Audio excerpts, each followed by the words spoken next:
ప్రత్యేకవాదాన్ని గల్లీ నుంచి ఢిల్లీకి వినిపించి తెలంగాణ రాష్ట్రం సాధించిన టీఆర్ఎస్ లోకి రోజురోజుకు వలసలు పెరుగుతున్నాయి. రాష్ట్రంలోని ఇతర పార్టీలకు చెందిన నేతలు ఒకరి తర్వాత ఒకరు గులాబీ తీర్థం పుచ్చుకుంటున్నారు.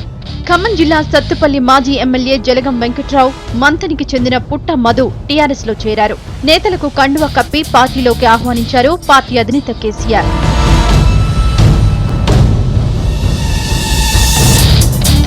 నేతల జాయినింగ్స్ తో టీఆర్ఎస్ కు మరింత బలం చేకూరిందన్నారు టీఆర్ఎస్ రాజ్యసభ సభ్యుడు కేకే. కాంగ్రెస్ పార్టీ ముందు ఒక మాట, వెనుక మరో మాట మాట్లాడుతుందన్నారు.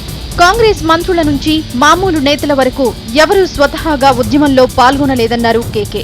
అధ్యక్షులుగా మంత్రిని లోపల ఉన్న మధు గారు వారు కూడా ఇవాళ టీఆర్ఎస్ జాయిన్ కావడం వల్ల టీఆర్ఎస్ కాదు, తెలంగాణ శక్తులకి, తెలంగాణ ప్రజలకి ఒక నూతన శక్తి వచ్చిందని మనం భావిస్తూ ఉన్నాం.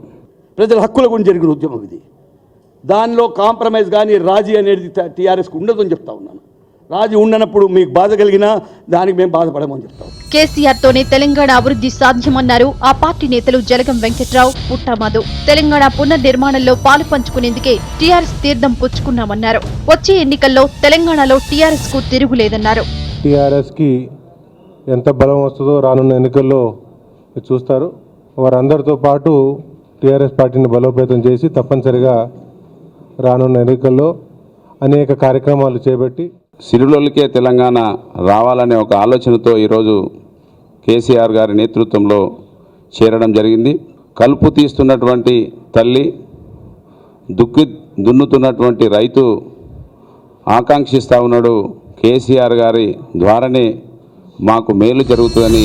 దివాళా కోరు రాజకీయాలకు టీడీపీ, కాంగ్రెస్ పెట్టింది పేరన్నారు టీఆర్ఎస్ నేత హరీష్ రావు. బాబు పూటకో మాట మాట్లాడుతున్నారన్నారు. టీఆర్ఎస్ ఒంటరిగా పోటీ చేస్తుందంటే కాంగ్రెస్, టీడీపీకి గుండెల్లో దడపుంటుందన్నారు హరీష్ రావు.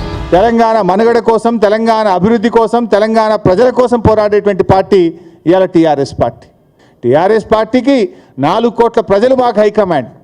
మీకు కాంగ్రెస్ పార్టీకేమో ఢిల్లీలో హైకమాండు, తెలుగుదేశం పార్టీకేమో సీమాంధ్ర నాయకత్వం మీకు హైకమాండ్.